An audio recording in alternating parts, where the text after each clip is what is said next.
Oh my gosh. Sweet. How big is she? How is she going to come up? How high is she going to come up? Come on, Betty Boo. Come on. Oh my word. Come on, sweetheart. I've been feeding her since March. Oh, I really? haven't seen her in a month. Okay. Oh my goodness.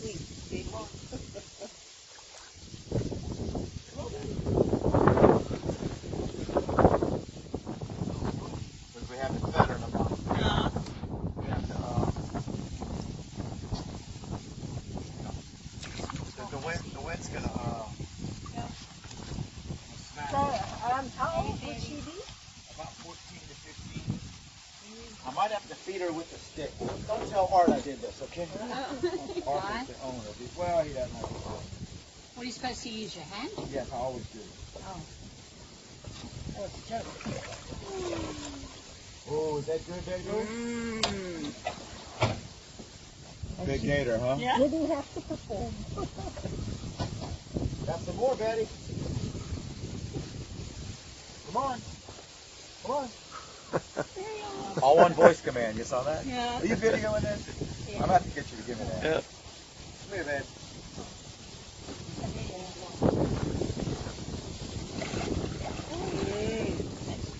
My girl, huh? Oh, she's coming right now.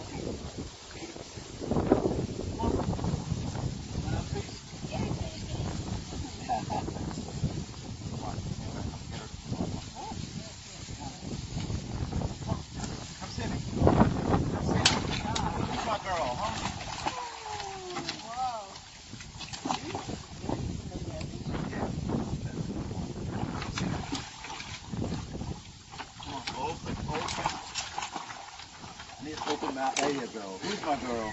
Very teeny mouth. Is she pretty? Yeah, cheese. You're not as a handbag. No. Not my Betty. I'm only joking. Betty Boo. I'm only joking, Betty. She didn't like that, so she picked up some. No. Come on, Betty. Come on. Got another piece? Come on. So this is a treat. This time of the year we normally never have them because they go hibernate. Mm. And these are our friendlies.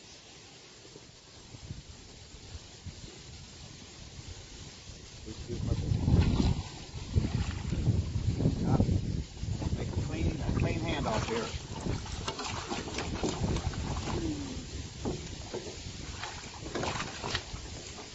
Ready? Wait, here. Come sit. Come sit. Can you just find it?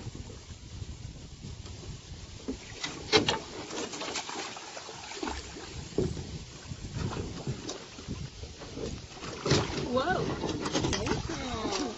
This is after the meat, though. Yeah.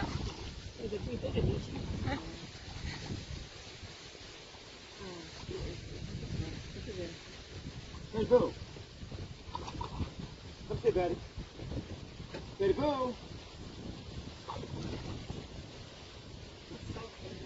Betty Boo. Come on. How many do you have that are sort of just hanging Eight. around? Probably 250. But very. Come on, Betty. Come see. Come see me. Come on. That's the way she comes. Isn't that good? Hey, empty hands. No, empty hands. Come on. Who's my girl, huh? Who's my girl, huh? Isn't she pretty? Look at the stripe. Yeah. It's my favorite game. Yeah. One more piece, Betty Boo. Last piece of chip. Dear me. So when did you first use it? Last March. My wife's jealous. Come on, Betty. Come on. Come on. They're more streamlined than the crocs, eh? Yes, they are.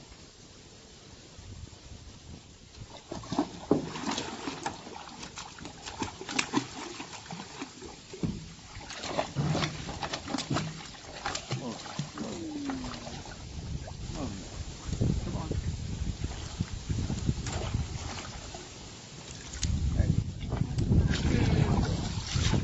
So she knew when I dropped the meat in, and then I came right back to pet her. she didn't turn her head to bite me because she knew. Yeah. So she's super friendly. Yeah. She's an exceptional gator. Well, she won't bite the hand that feeds her, hopefully. What now? That's saying, don't bite the hand that feeds her. Yeah, she's smart enough. Amazing how they're so buoyant on the water. Well, they could fill their lungs and float. They could vacate the lungs and sink, and pretty cool little animals. We have I give her a little bit of fiber. I got a napkin. The deer meat. Come on, Betty Boo, you want another piece? Come on. Come on. So what would you normally eat in the... Everything. Fish, rabbits, snakes, turtles, frog. Come on, Betty. Come on. Can she catch birds? Yes. Yeah. If you imagine her just sitting with just her eyes and her nose underneath this grass, and a bird lands, and she's she is very fast. She's not being aggressive to me. No. She's not like this. You smell that deer meat? What you think, huh? What you think? Give me that tail, huh?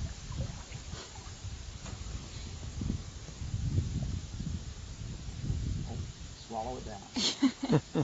There she goes. So where do they go to hibernate? They're going to go into the levee. Now this is just an alligator feeding demonstration. Not all 250-ish American alligators in here are going to come on over and get a bite to eat, and that's perfectly fine. So don't feel too sad or upset if your favorite one is the one over there by the tree who looks like they're not going to participate today, or maybe just kind of sticking out on the sidelines thinking about participating. We feed them every single day here, and once every couple weeks or so we usually throw in about 200, maybe 400 pounds of food for all the ones that definitely want to eat a little bit more. So we have a couple of different food items that we're going to feed out. The first is what we give a majority of the time to many of our crocodilians here and all of our alligators, and those are called croc pellets. So croc pellets are a specialized dry diet formula that meets all the nutritional requirements of alligators under professional animal care here at the St. Augustine Alligator Farm. As you can see, our alligators, they really enjoy them a lot. They float on the surface of the water, which is really nice. It allows our alligators to easily spot the pellets, but it also allows us to monitor how much or how little each alligator here is eating. Now these pellets are produced by an exotic feed manufacturer called Missouri, who encompasses Purina, the same company that makes food for your dogs and cats. So it's a little bit like dog food, but a little bit more fish in it. And then as you can see, like I said, they get really excited for these pellets. It was even formulated by biologists, veterinarians, and even members of our own staff here at the Alligator Farm. We found out what allows alligators to live long, happy, healthy, and fulfilling lives under professional animal care. And I know y'all didn't come here to see us feed out a whole bunch of feed out a whole bunch of pellets. Y'all want to see some good juicy stuff as well, right?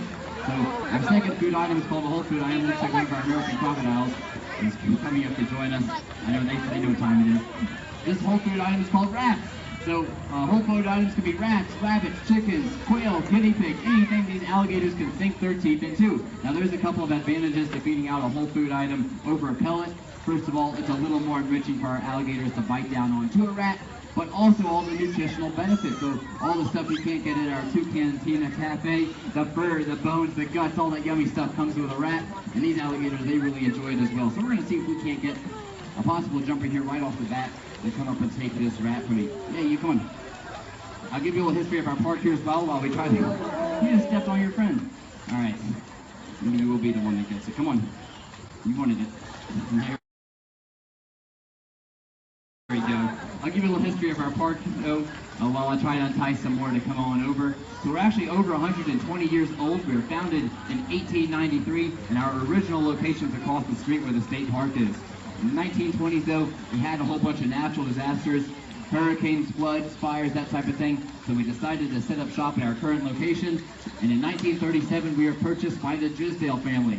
And the Drysdale family took us from having a whole bunch of American alligators that you see right here to now having all 24 species of crocodilian on exhibit. That's something we're very proud of. We are perhaps the only institution in the entire world that can make that claim to have all 24 species on exhibit. No, not you again, come on.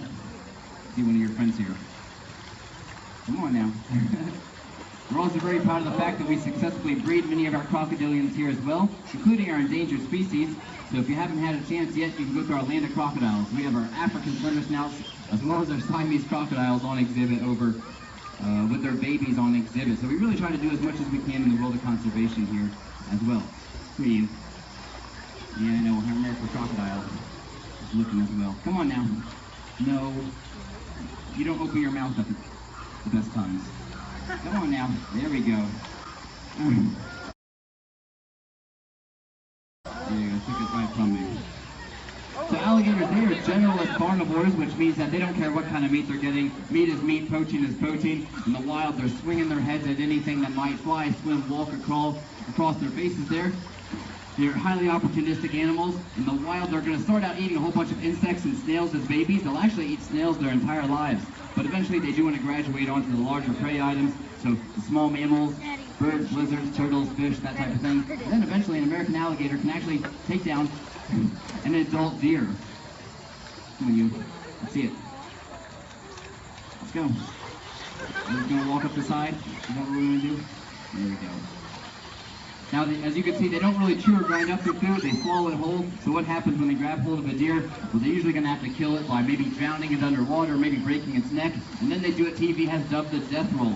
It's not actually how they kill the prey, it's how they dismember it. So they grab onto the side of a carcass, maybe onto the limb of an animal, and they spin around really quickly. And that tears off a manageable sized piece of meat for them to consume. Now, alligators, they do have about 70 to 80 conical shaped teeth in their mouths, and they actually can go through about 2,000, 3,000 teeth in a lifetime. Usually we don't find hundreds of teeth every morning here, and that's because they usually lose their teeth while they're eating, so just like that, they usually just swallow the teeth that either break off or fall out. Now, alligators, they also do have one of the strongest bite forces in the animal kingdom. People, we bite down about 100, 150 pounds per square inch or PSI. Hyenas, lions, tigers, is about 1,000. Alligators is just shy of 3,000 pounds of pressure, so they do have quite an extraordinary bite force.